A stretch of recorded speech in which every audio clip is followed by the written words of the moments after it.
You have shown up in a panel on Renaissance English and how it affects the French culture. Thank you for joining us. Or alternate currencies, one of the two. Let's start by some introductions. I'll introduce you. I'm Paul Snow. I'm at fault for this conference, and I am peripherally involved with Ethereum. My background is scripting interpreters and compilers, and so I'm particularly attracted to the script in Ethereum. Go ahead. I'm Dashjr. I got involved with Bitcoin late 2010. I created the first altcoin, Total Bitcoin, also known as TBC. Hi, I'm Charlie Lee. I created Litecoin 2.5 years ago, about. Currently working at Coinbase. I'm Ricky Robertson. I've created nothing. I'm a representative of Next NXT. I'm Zezelia Olson. I'm a writer and an unlikely cryptocurrency fan. Okay.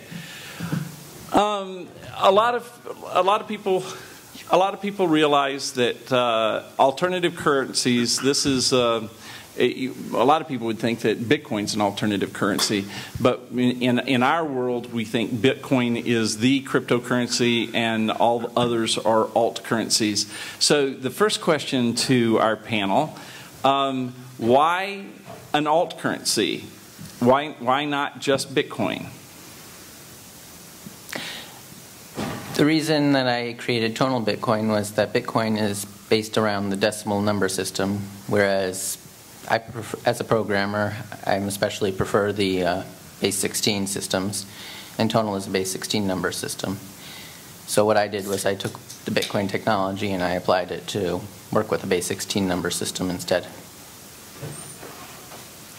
So, I mean, the reason why there are alt currencies is because, well, one, it's so easy to create them, and two, people like choices. People like to play around with the Bitcoin code base because Bitcoin is like a multi-billion-dollar market cap, so you can't really just screw around with the code base and see what happens. So, but with alt currencies, you can, right? You can create one that's worth nothing, play around with the block times, or do something really drastic like the proof of stake or anything you want, and see what happens. So I think experimentation is one of the reasons why people create alt currencies, and just to create something and see if it would succeed and have value. I think the reason for alt currencies is that Bitcoin is not perfect. In fact, Bitcoin has some serious flaws in it, in my opinion. That's why I did a lot of research on various currencies and decided the one I wanted to get involved in was Next NXT. It's a proof of stake coin rather than a proof of work. It does not use mining. If you do an in-depth investigation of what's going on with Bitcoin mining, there's exponential growth rate in the hash rate required, and exponential functions have a way of sneaking up on you. There will eventually come a point where there won't be able to make ASIC chips fast enough to continue the way it is, and at that point Bitcoin will have to change. When it changes, it will change into something like NXT is now. I have my own mic now. I think people create alt currencies because they want to get rich. They've seen the success of Bitcoin and they're hoping to replicate it. She's right. So, I think it's a lot more similar than how these guys put it. But also, many people don't want to identify or feel uncomfortable identifying with Bitcoin, and I am one of those people. I did not care about cryptocurrency or Bitcoin until Dogecoin came out. And then I was all for it. My boyfriend here, he gave me a big whack as a Christmas gift, as a joke, and I've been absolutely obsessed with it ever since. And so I think the great advantage to having alt currencies is that you can build communities around them, or the community's already there, which is a better idea, and you find something that community can use alt currencies for, and then create value that way. Okay, just to know your audience, as a question for the audience, how many of you all have an alternate currency wallet? Okay. Good for you. Good nearly for you. everyone. Nearly everyone. How many of you have a Litecoin wallet? Dogecoin wallet? Next. Oh, got a next. You can go to newtonext.com and find your way. Okay, just you and Ricky. Ricky didn't raise his hand, but I'm going to guess. Yes, I do have one. Yeah. So somebody have a coin that I didn't name. Okay, name coin, right? Name coin. You didn't name 250. Yeah. I'm not going to go down the whole list. Okay. So with alternate currencies, there is certainly the idea that you're going to create a currency, but you are also able to create other functions. How important do you think other functions are to alt currencies? It depends. One of the benefits of tonal Bitcoin is that it uses the same blockchain as regular Bitcoin, so it's pretty much completely compatible. But when you start adding other functions, you need an alternate blockchain, and then you have to convince people that whether yours is worth investing in or whether it's just going to be another pump and dump. Well, if the alt currency doesn't really do anything different than what's already out there, then it's probably just a pump and dump, someone who's just trying to get rich. I mean, there are some serious altcoins that are actually trying to do something different. NXT. And that's good to experiment something different. But if you're creating an altcoin just to change the name to something that's interesting and but doing exactly the same thing and just trying to get rich, then obviously that's not a good idea. Yeah, I think that most of the altcoins out there, the vast majority are just clones of Bitcoin. Various new developers have this lady's idea of we can do this and get rich too. And they take the Bitcoin open source code, make some small modification to it, and away they go, which is also why they're so easy to get to. You can get to their wallet because their wallet's just a minor change. Next, which is a company or a coin rather that I represent, does believe, getting back to your original question, that there's more to it than just currency that's involved. We are working on a number of functions, and that's why we dare to call ourselves a second-generation cryptocurrency. The main thing we're working on is a peer-to-peer exchange with gateway functionality to all coins, Bitcoin, Doge, Litecoin, so that someone that owns Bitcoin will be able to open their next wallet, although we don't call it that, and they will be able to transfer Bitcoin onto a next coin as a colored coin and assign this single next coin as being 50 Bitcoins or 100 Bitcoins or 20 Litecoin or Zetacoin, any coin, just assign it to next. And then you can find another user on our network that is interested in buying that, and you can turn around and sell it to them. And it's all cryptographically locked in place and certified and so forth. And what you've done is you've avoided central exchanges such as Mt. Gox. And we think that is probably going to be a pretty popular idea. And that is what we offer as an alternative function to coins. And we have many others as well, but I won't monopolize that. I'll turn it over to. Okay, I didn't understand most of what they were talking about. Yay! I'm just going to be... So what people don't understand outside of, these... You guys are in the inner circle. The people outside the inner circle do not care about the algorithm. They don't care about the blockchain. They don't care about any of that. The advantage you have of actually renaming a coin with the same technology is to avoid the stigma of things like Bitcoin. Like it or not, Bitcoin is scary. A lot of people are afraid of it. It's gotten a lot of negative press, but you take an algorithm similar to Litecoin, I believe is what Doge is based on, and rebrand it and associate it with a meme. Well, not even rebrand it. You start with the brand, and then you invent the coin and attach it to a meme, and it goes viral. Now, what happens with that is that people aren't afraid of it. I've heard about Bitcoin for years. I thought it was creepy.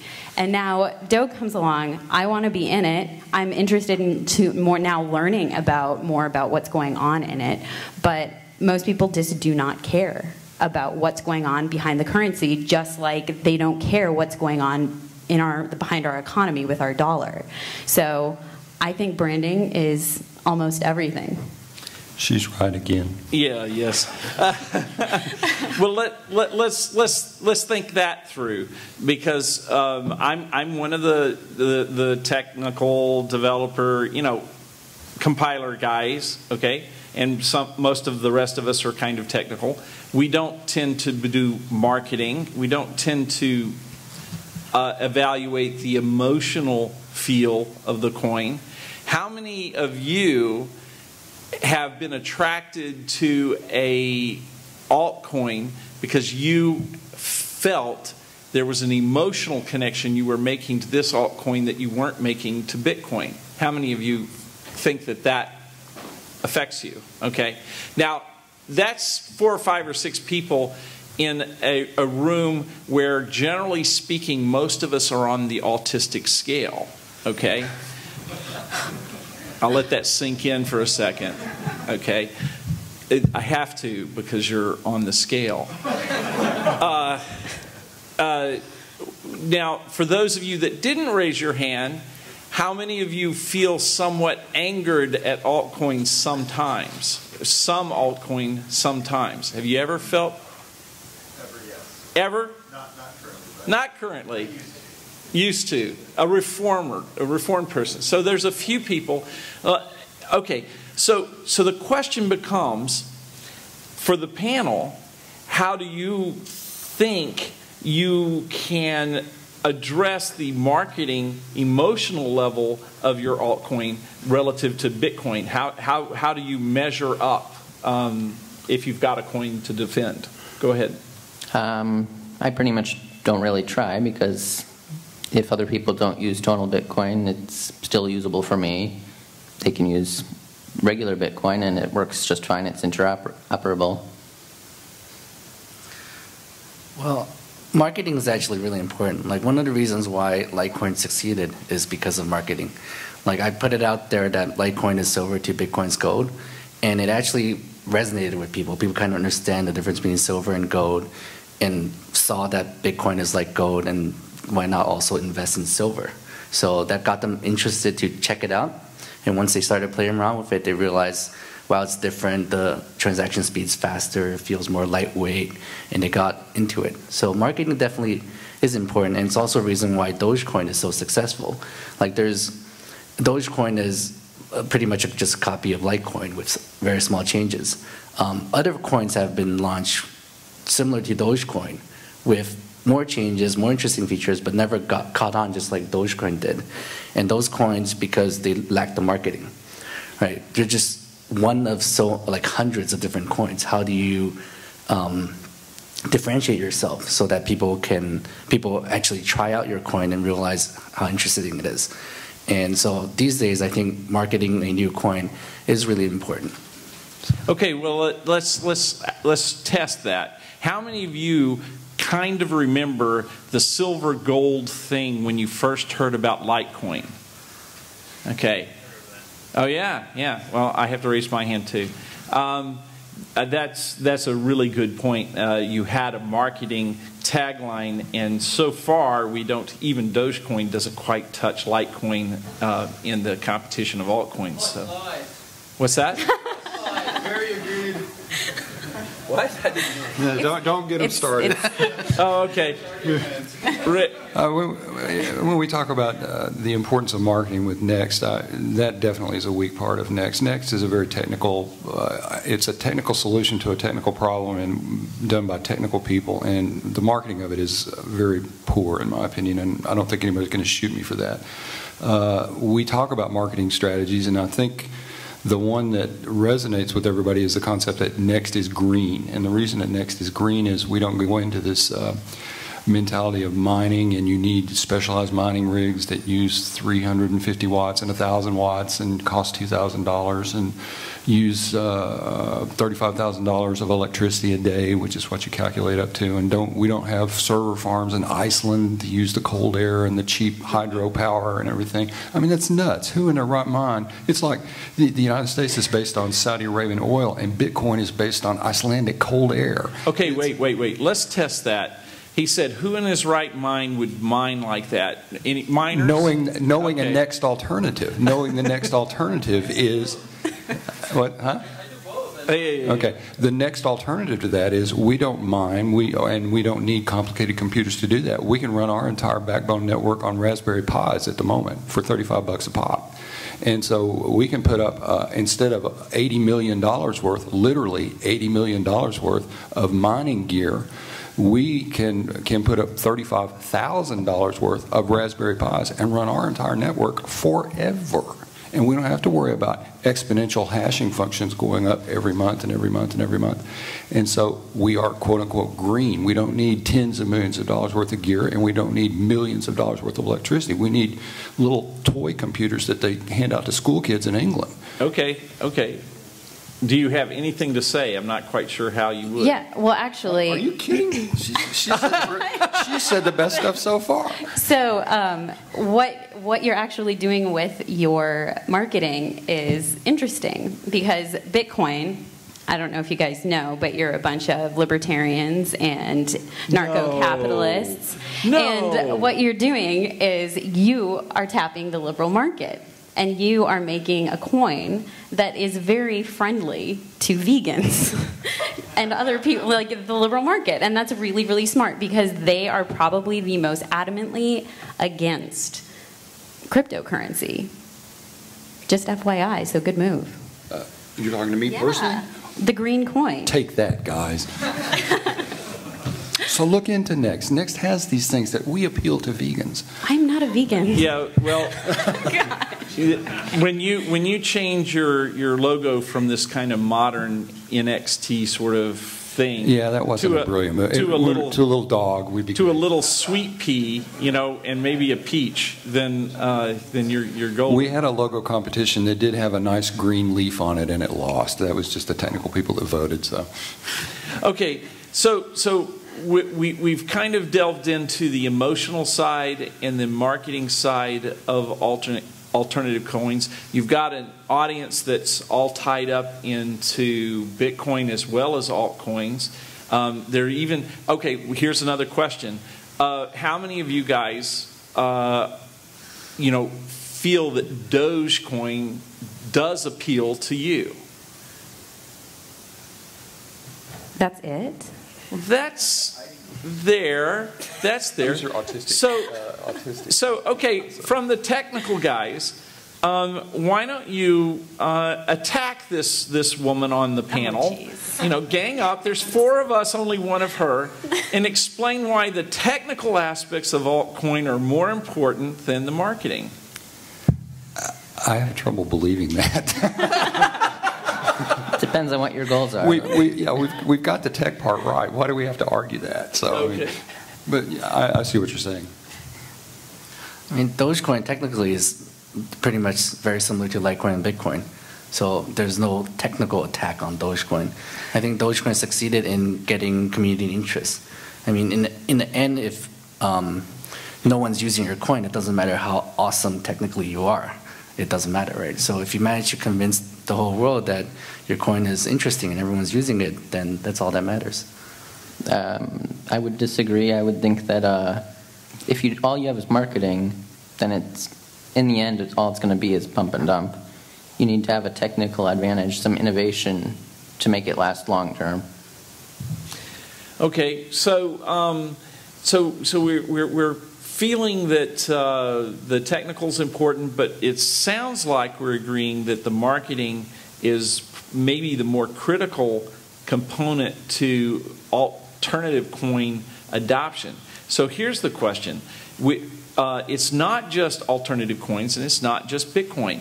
It's cryptocurrency in general. There's a big picture here of cryptocurrency in general. Do altcoins help the adoption of cryptocurrencies to progress, or is there do they hinder, or is it a mixed bag? And try to keep answers short. Go ahead. I think that it's really independent of the coin. It's the application or the implementation. I mean, something that's on a smartphone that lets somebody go buy a candy bar, they don't care what's behind it. They don't care if it's trading gourds or a code or whatever. If they can use their smartphone to buy a candy bar, they're happy. I'll jump in here. So I think that alt currencies, I say Doge. How many people say Doge? Doge? Okay. No, don't do that. Don't do that. I call it Doge. Okay. It's okay. I'll say Doge. Okay. So Doge in particular I think is going to be very, very helpful to alt currencies and Bitcoin, because I'm hearing here every day Bitcoin is the future. But what nobody's really talking about is how to get kids interested.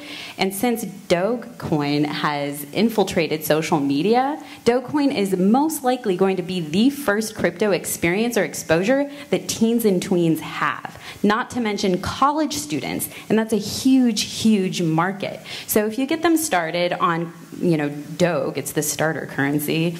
Oh, great, that's going to get in the media and then whatever. Okay, so it's the starter currency. You can get them educated and started in cryptocurrencies, and they will naturally, as they mature, they will get interested into Litecoin, Bitcoin, and other currencies. Excellent. I think that, so Dogecoin brings a lot of consumer interest. It can get people like you interested in cryptocurrency before they were intimidated by it. And then afterwards, they will learn about Bitcoin and Litecoin and learn about everything about cryptocurrency, which is good. And other alternative currencies, the experimentation part of it is also good for Bitcoin. Alternative currencies can experiment on something, and if it really is successful and it's easy to merge into Bitcoin, and it will help out Bitcoin in the long run.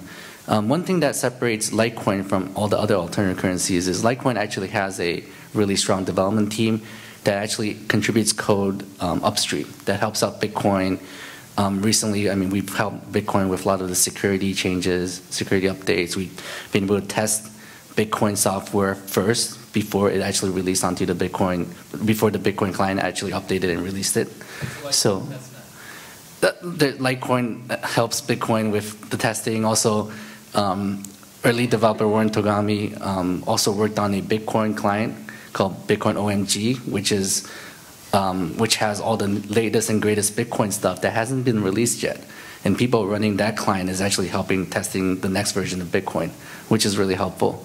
So I think having like a strong development team behind a coin that actually helps out with the Bitcoin development is really important, because we can test out different things, try out different things, and not work with Bitcoin and not compete. Okay. I think there are a lot of benefits from the rare altcoins that actually do some innovation and development. Most of them that are just rename and change a few variables, however, give Bitcoin a bad name because someone's going to invest their money in it and then lose their money, and they're going to think, well, Bitcoin's all just the same thing, and assume that Bitcoin is a scam just because whatever altcoin they invested in failed. Okay. That's about the time we have for the panel, and the conference puts a lot of importance on your questions. This is your opportunity to ask a question. You must come to the microphone to ask your question, because we are on tape. And wow, we have questions. All right, very good. Now we're gonna keep the questions fast and furious. Okay. All right. Just asking a question. Hello, my name is Sabu. What do you think of Maza coin? Anybody? Never heard of it. Is that the one that's Native American adoption? I think it's an interesting new one. I'm not sure why they didn't just adopt Bitcoin. Okay. I think I've never heard of it, but it's definitely the next biggest thing.